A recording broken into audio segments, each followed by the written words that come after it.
खुशी का ठिकाना नहीं रहा। सुधर्मा ने और सुदेहा ने बड़ा आनंद मनाया, गुष्मा ने भी आनंद मनाया। ये शिव की कृपा है हमारे ऊपर, हमारे संतान हो गई। बालक जैसे बढ़ने लगा और वो गुष्मा अपने बालक को अपना स्तनपान करवाती है, जब दूध पिलाती है तो सामने से वो सुदेहा देखती है और सुदेहा को पीड़ा होने लगी, मेरे स्तनों में दूध नहीं है, बालक इससे ज्यादा प्रेम करेगा।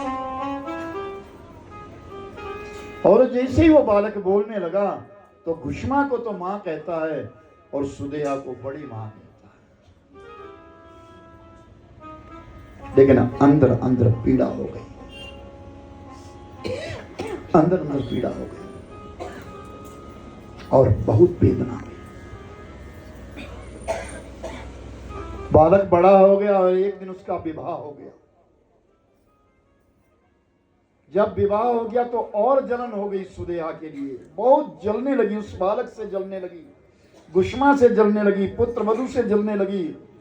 सहन नहीं हो रहा था, कटाक्ष करती रही, पीड़ा होने लगी, शरीर में जलन उत्पन्न, क्योंकि ईर्ष्या हो गई, द्वेष हो गया।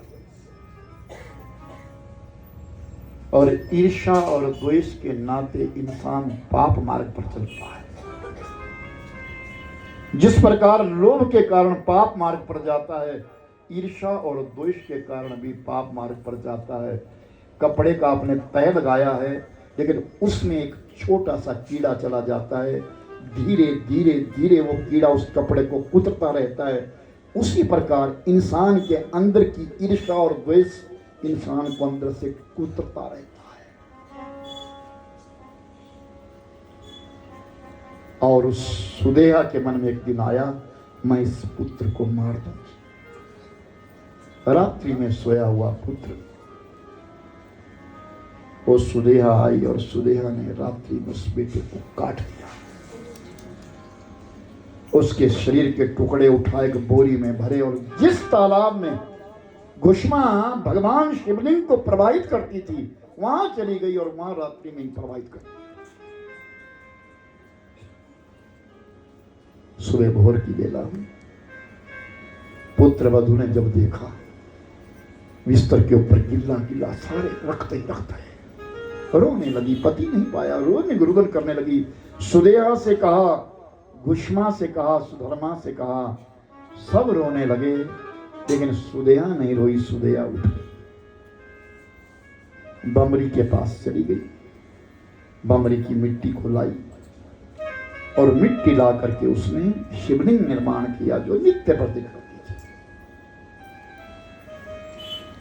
और शिवलिंग निर्माण करके शंकर जी की पूजा करी और पूजा करने के पश्चात फिर उस थाल को उठाया मस्तक के ऊपर और नमः शिवाय, शिवाय नमः, शिवाय नमः, शिवाय नमः मंत्रोच्चारण करती हुई वो सीधी उस सरोवर पर चली और एक एक शिवलिंग को प्रवाहित करती चली गई।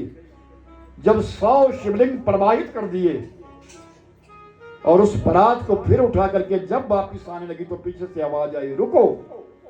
गुष्मा पीछे मुड़ करके देखो तो सामने भगवान शिव खड़े। कर्पूर गौरम करुणा संसार सारम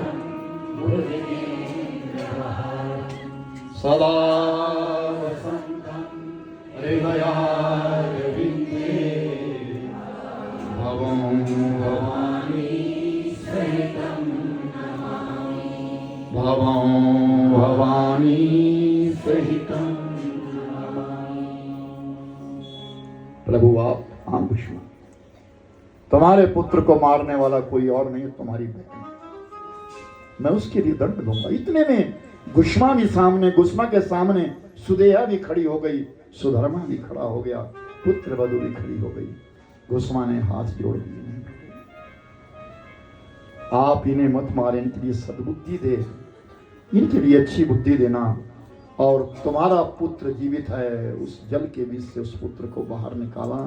मैंने तूने मेरी पूजा करी है, मेरी पूजा का पुण्य तुम्हें है कि तुम्हारा पुत्र जीवित हो जाएगा। जीवित है, अपने पुत्र को संग में लेके जाओ, तुम्हारी और कोई इच्छा है मांगने की? जीवन की तपस्या है, तेरी साधना है, मांग क्या चाहती है? घुष्मा ने कहा कि जिस शिवलिंग से आप प्रकट हुए, जहां मैंने करोड़ों की संख्या में ये शिवलिंग बना करके प्रवाहित कर दिए हैं, जिस सरोवर से आप प्रकट हुए हैं, इसके संग में मेरा नाम जुड़ जाए और जो भी मृत्यु मंडल पर आए वो अपनी माता पुत्र से कभी भिन्न ना हो, इतना आप वरदान दे दीजिए। भगवान शंकर जी ने कहा, देवी आज से इस स्थान का, इस ज्योतिर्लिंग का नाम घुष्मेश्वर महादेव होगा। बोली घुष्मेश्वर भगवान की जय।